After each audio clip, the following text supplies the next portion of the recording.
Hi, hello! Isang magandang umaga, tanghali, hapon, gabi sa inyong lahat. Anong oras man ninyo na napapanood ang video ito? Tayo pumuli ay tutunghayin ng ating pagbasa para sa araw naman ng Lunes, February 26, taong 2024.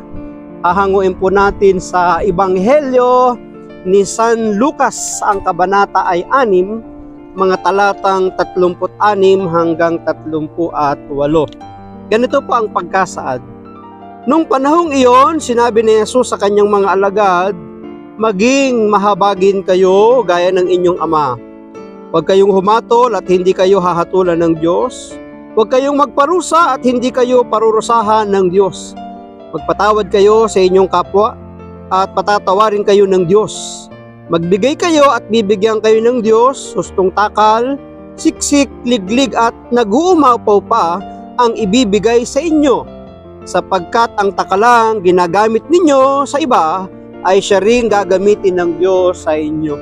Pagpalain po ng Diyos ang pagkabasa ng kanyang mabuting balita. Ang atin pong refleksyon or pagsasadiwa ay hahanguin po natin sa aklat ng Simbahay taong 2024. Maging mahabagin kayo gaya ng inyong ama. Mga katagang sinabi ni Jesus sa kanyang mga tagasunod, sa kanyang mga alagad, ang mga salitang maging mahabagin kayo tulad ng inyong ama. So meron pong pagtutularan ang pagiging mahabagin. Kanino? Sa ating Diyos. Ang address nga ng ating Panginoon sa kanyang Diyos ay Ama. Kaya't ang ating ding address at itatawag sa ating Diyos ay Ama, sapagkat tayo ay itinuturing niyang kanyang anak. At ano ba yung katangiang maganda na dapat na maging katangian din natin? Ang katangian ng Diyos. Ano ba yon? Ang pagiging mahabagin. Kaya nga, kung tayo ay mga anak ng Diyos, itinuturing natin, sinasabi natin, kinikilala natin, na tayo mga anak ng Diyos, dapat marunong tayong mahabag. Kanino? Sa ating kapwa. Mula sa pagsikat at paglubog ng araw, ipinahahayag ng buong nilikha ang dakilang gawa ng Diyos. Totoo naman yun. Hindi niya itinatangi kung sino ang makikinabang sa kanyang habag, sapagkat ibinibigay niya ng patas ang biyayang ito ayon sa pangailangan ng bawat isa. Ano ba yung mga ibinibigay ng Diyos na patas sa tao? Sikat ng araw, patak ng ulan. O hindi ba? Pinapapatak ang ulan sa masama at mabuti. Pinasisikat ang araw sa masama at mabuti. Ibinibigay ang magandang panahon sa masama at mabuti. Patas. Kaya nga dapat tayong mga anak ng Diyos, lalo't mga naglilingkod, dapat maging patas din tayo sa ating kapwa. Yung ating pagtrato sa ating kapwa.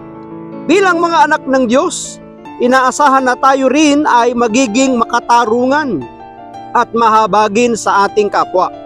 Ang mabuting pagtuturingan at maluwat na pagsasamahan ang nais ng Diyos para sa ating lahat.